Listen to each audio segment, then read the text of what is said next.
안녕하세요. 오늘도 사연사롱을 찾아주셔서 감사합니다. 40대 중반 여성입니다. 저는 무척이나 가난한 집안에서 태어났어요. 고작 결핵주사 한 대 맞을 돈이 없어서 친정아버지는 젊은 나이에 너무도 허망하게 세상을 떠났고, 졸지에 젊은 과부가 된 친정어머니는 겨울이면 메밀묵과 찹쌀떡을, 여름에는 두부 리어카를 끌고 행성을 돌아다니면서 참 억척스럽게도 사셨죠. 그러나 찢어질 듯한 가난의 그림자를 좀처럼 벗어날 수는 없었어요. 그때 제 나이가 한창 꽃답던 18. 갈수록 지쳐가는 친정어머니를 두고 볼 수 없었던 저는 다니고 있던 인문계 고등학교에 자퇴서를 냈어요. 동네 실업계 친구들을 따라 취업을 나가려고 했거든요. 하지만 이를 알게 된 친정어머니가 처음으로 회초리까지 들어가며 저를 뜯어 말리셨죠. 엄마, 그러지 말고 내 얘기를 좀 들어봐요. 응? 무슨 얘기? 공부를 그만두고 공장에 취직한다는 얘기에? 아니면 미용실 허드렛 일을 나가겠다는 얘기에? 우리 집 사정이 어쩔 수 없잖아. 나라도 얼른 취업해서 살림에 보태야죠. 시끄러. 회초리 맞기 싫으면 내일 등교하자마자 자퇴서부터 돌려받아서 찢어버려. 아니다. 엄마랑 선생님 댁으로 찾아가자. 지금 당장. 제발요. 추울 때 추운 데서 일하고 더울 때 더운 데서 고생하는 엄마 모습 지켜보는 딸 자식 입장이 얼마나 고역인데. 그리고 공부야. 검정고시를 보든 아님 야간학교를 다니든 일단 취업해서 자리 잡은 다음에 다시 할 수 있는 거잖아요. 잔말 말고 학교 계속 다녀.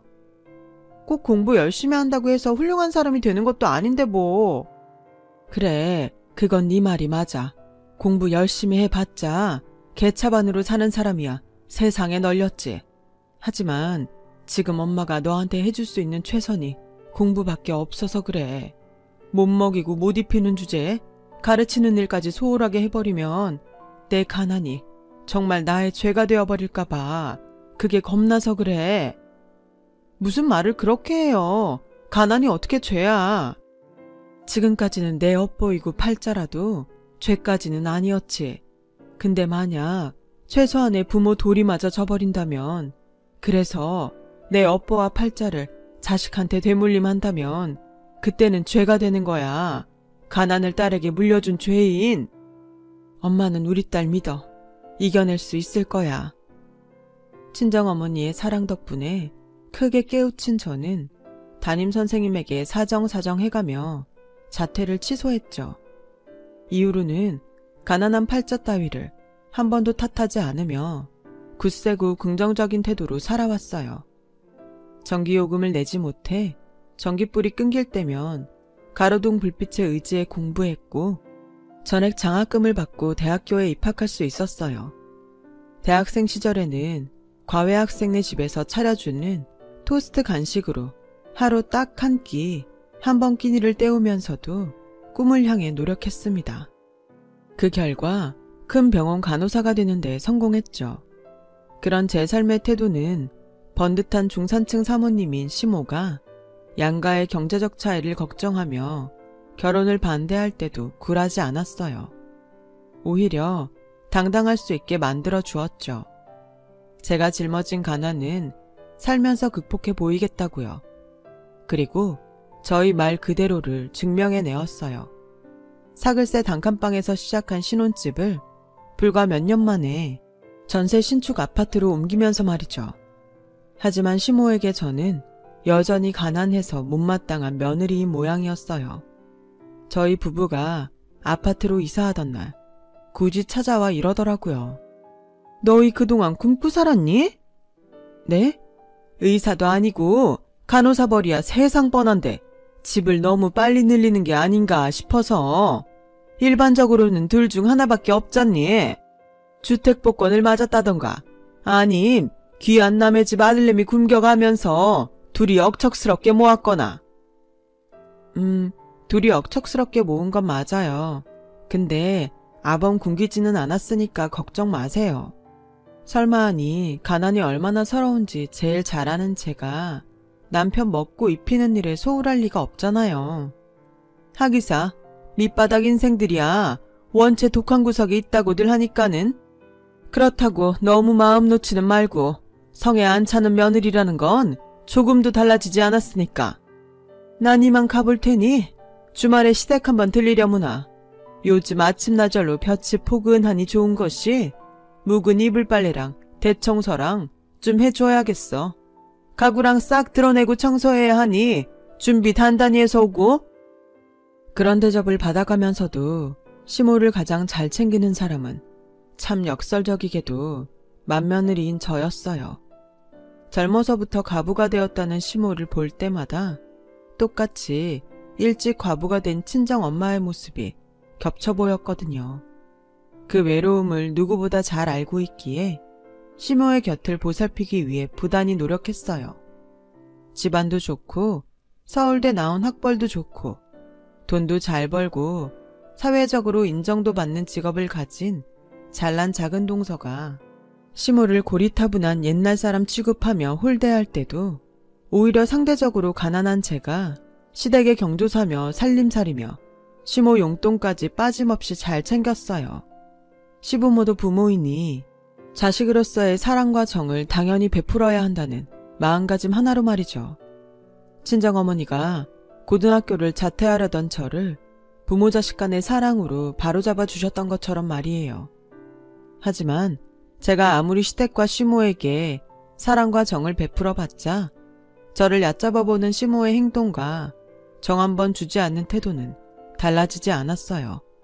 동서만을 감싸고 돌 뿐이었죠.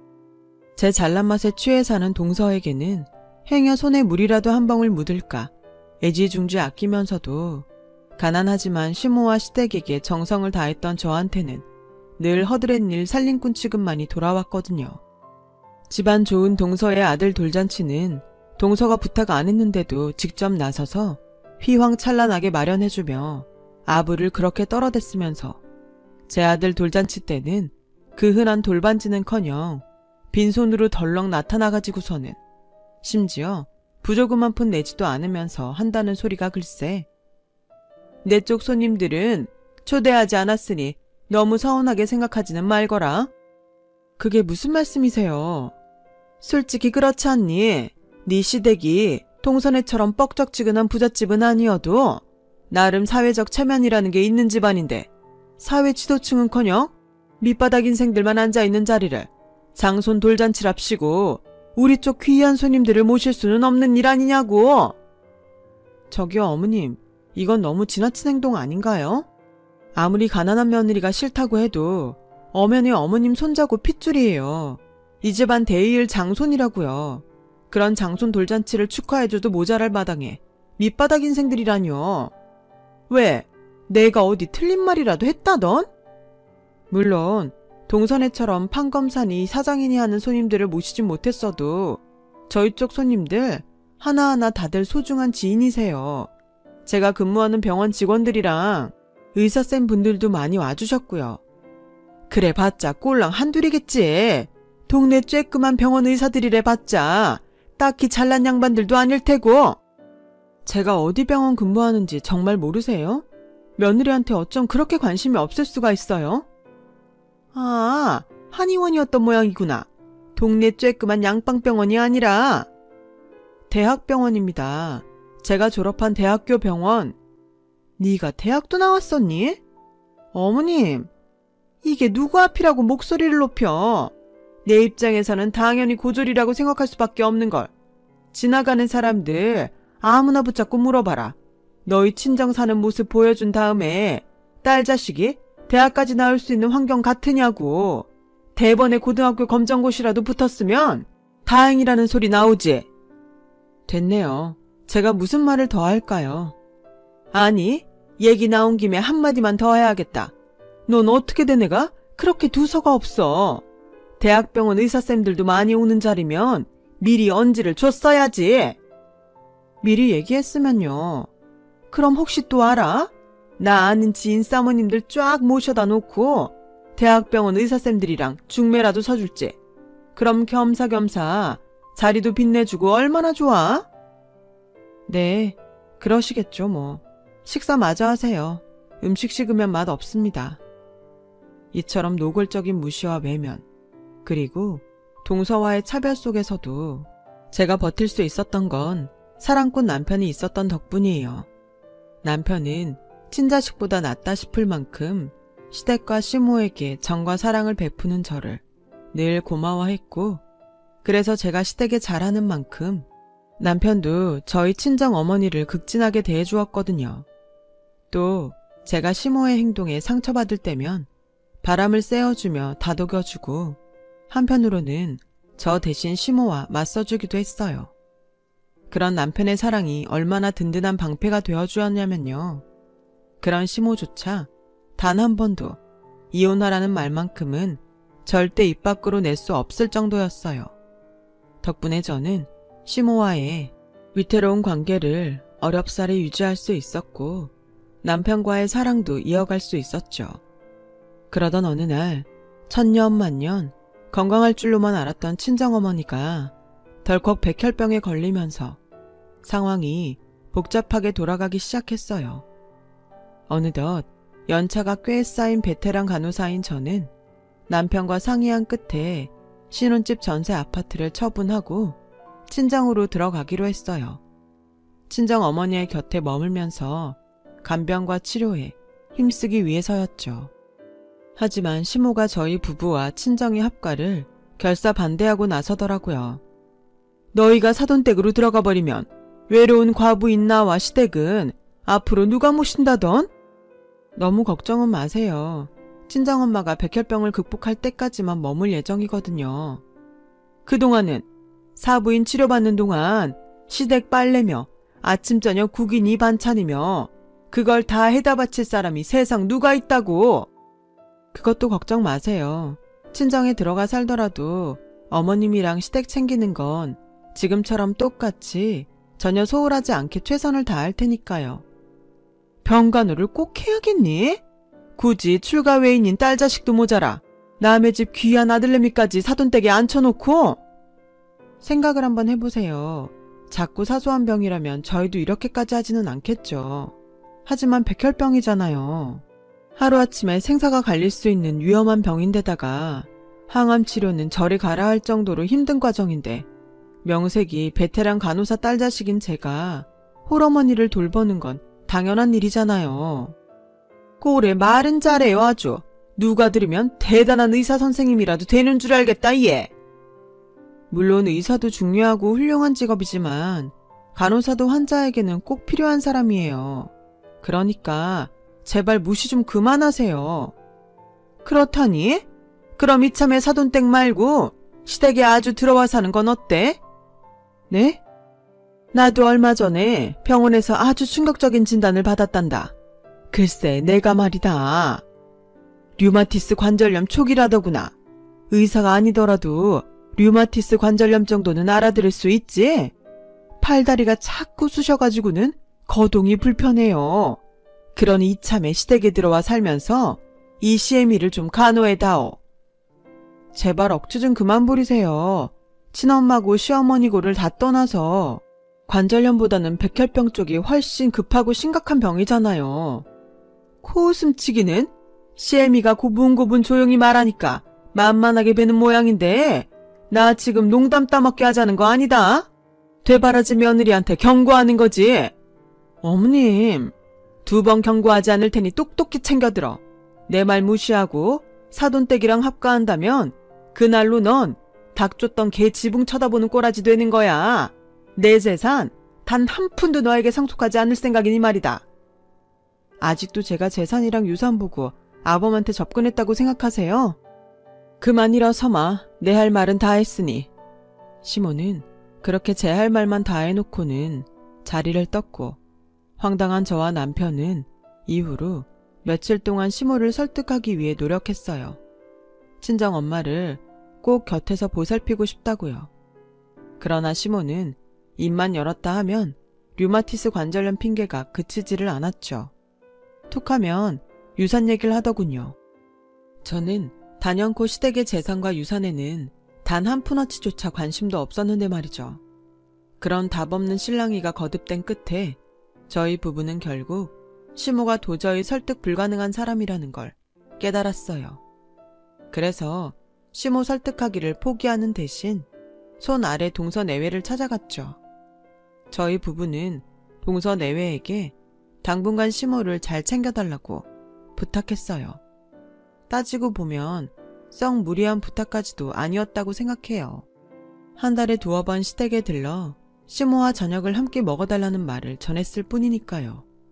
그런데 평소 시모를 거들떠 보지도 않던 잘난 동서내외는 대뜸 쌍심지를 켜고 소리를 박박 질러대더라고요.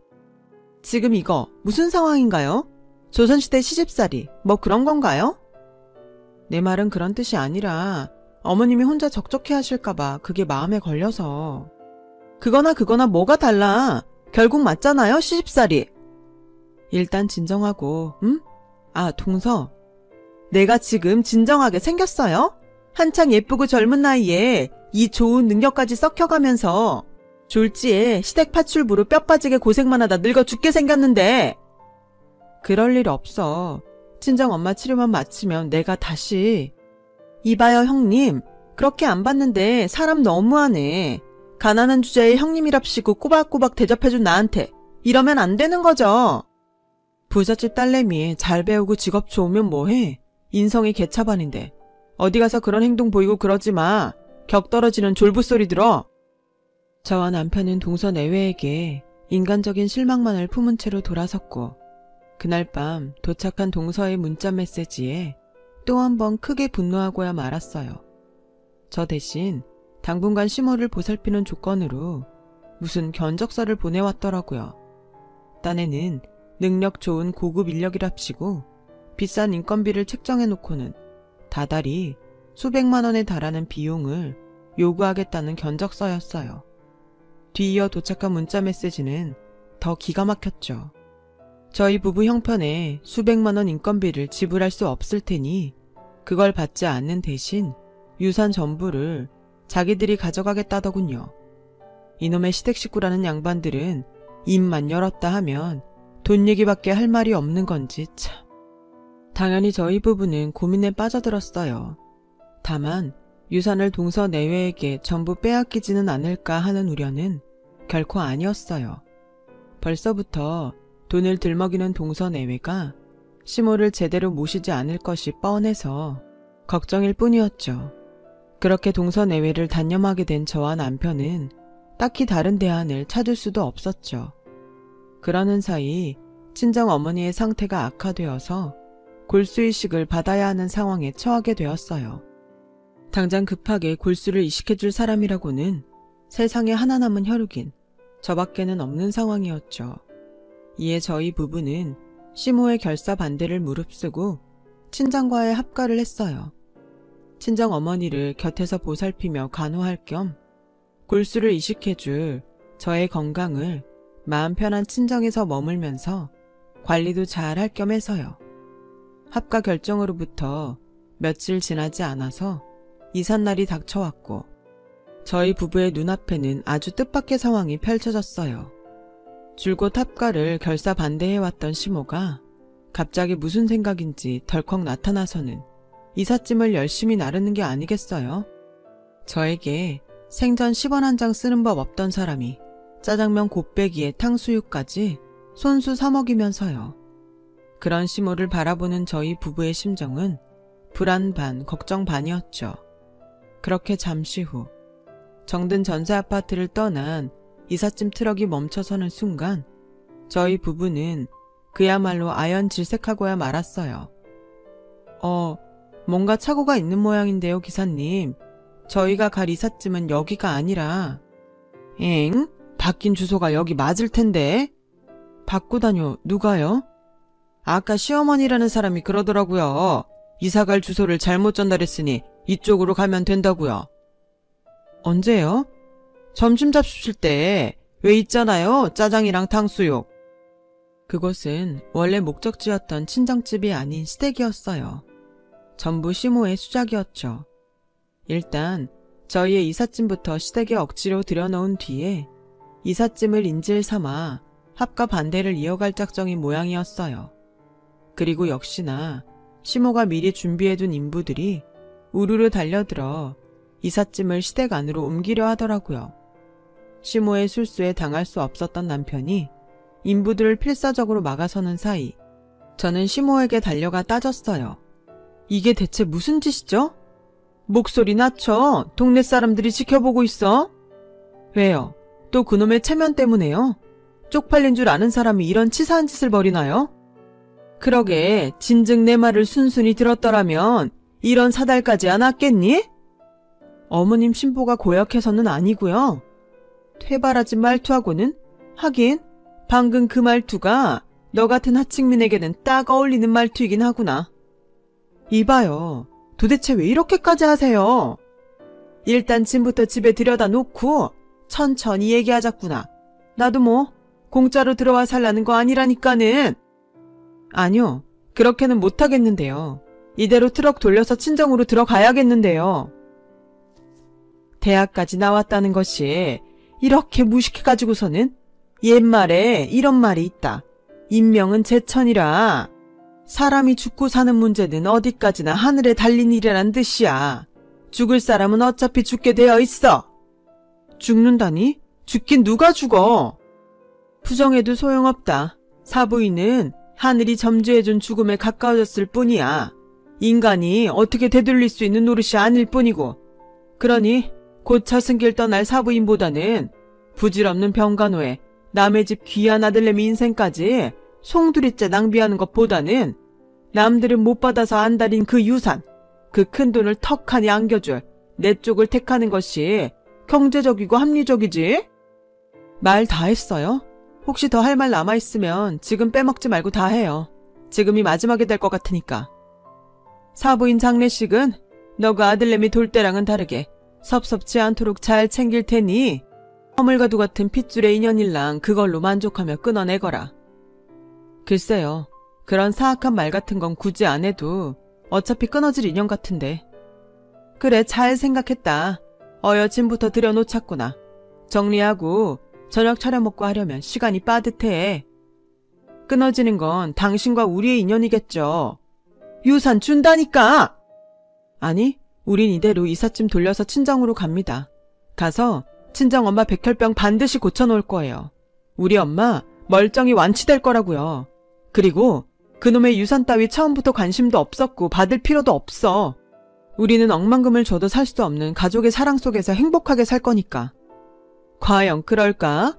지긋지긋한 가난 속에서도 끝까지 화목할 수 있을까? 두고 보죠. 이번에도 또 보여드릴게요. 사글세 단칸방에서 전세 신축 아파트로 옮기던 때처럼 말이에요.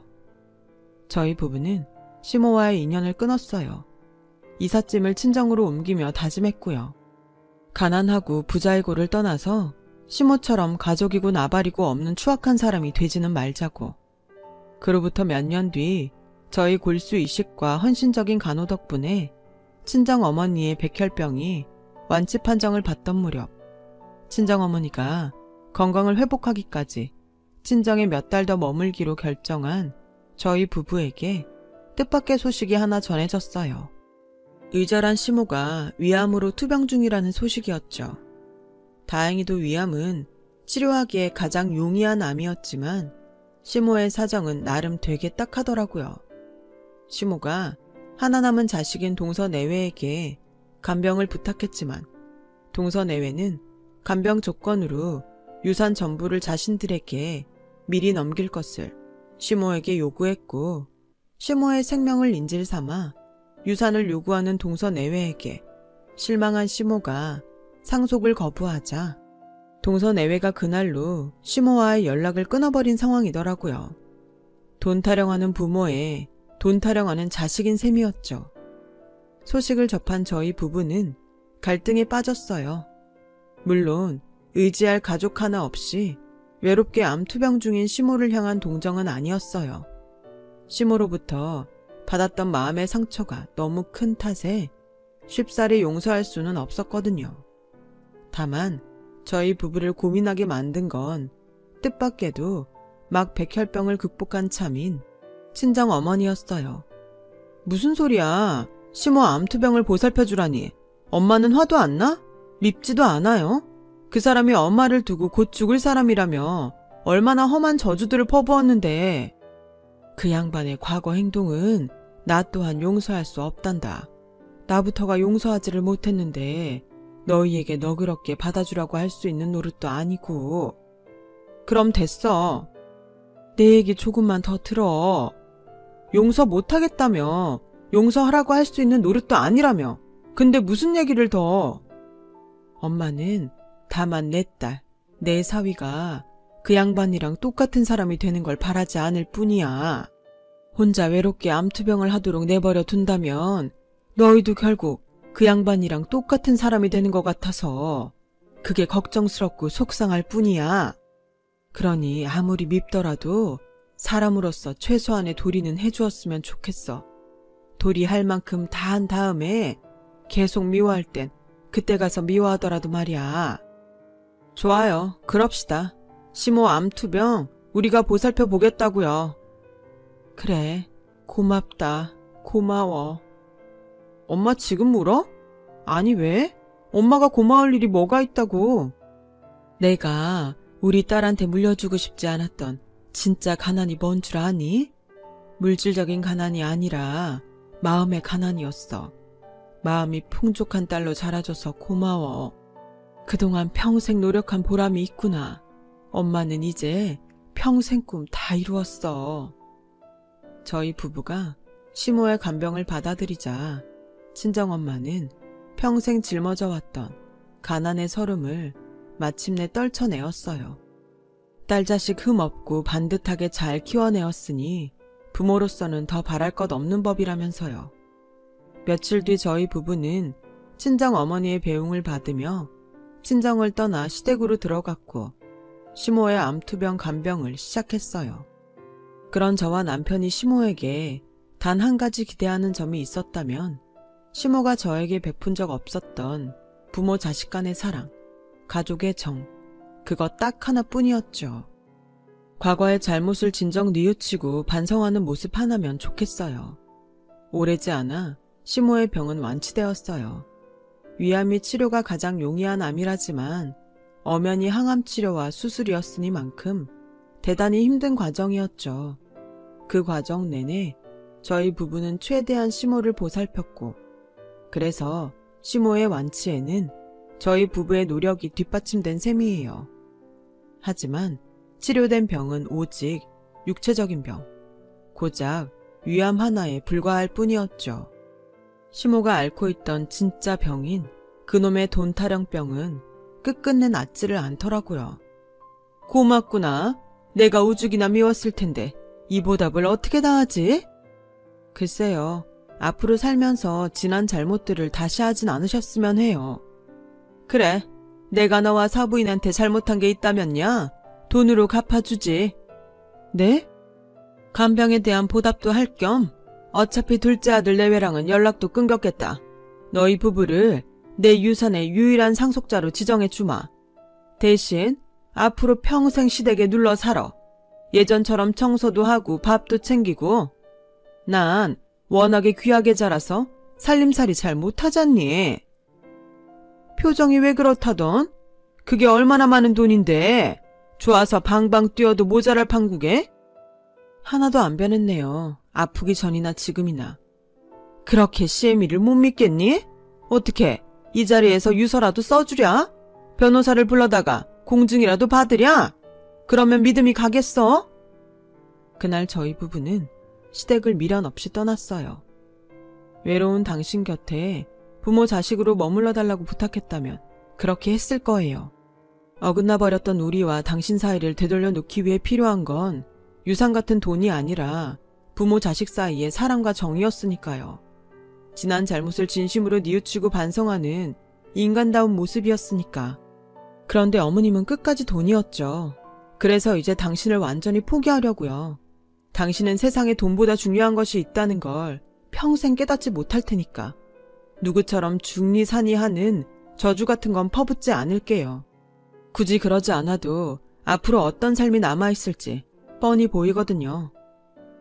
이후 저희 부부는 친정 어머니의 건강을 극진하게 챙기며 열심히 살고 있어요. 친정 어머니가 비록 백혈병 완치 판정을 받기는 했었지만 투병 생활 내내 건강이 많이 상해 있었던 데다가 이제는 나이도 많이 잡수셨거든요.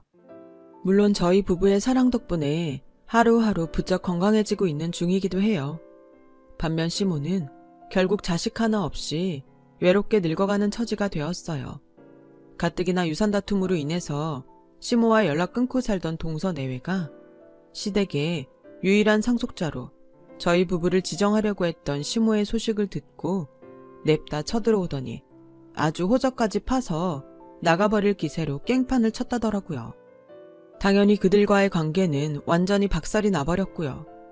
정작 저희 부부는 그 유산에는 여전히 눈꼽만큼도 관심 없는데 말이죠.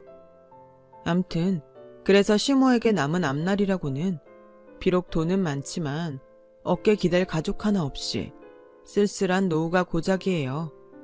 억만금보다 훨씬 가치 있고 소중한 가족의 정과 사랑 속에서 지금껏 행복해왔고 앞으로도 영원히 행복할 저와 남편과는 다르게요. 돈이 최고인 것 같지만 그것도 아닌 것이 인생 같습니다. 곁에 있는 소중한 인연들과 가족들에게 고마워하면서 살아가렵니다. 긴 이야기 들어주셔서 감사해요. 모든 분들께 항상 건강과 행복이 함께하길 바라겠습니다. 여러분, 사연 댓글에 응원과 현명한 조언 부탁드려요. 좋아요와 구독은 저에게 큰 힘이 됩니다. 오늘도 좋은 일 가득하세요.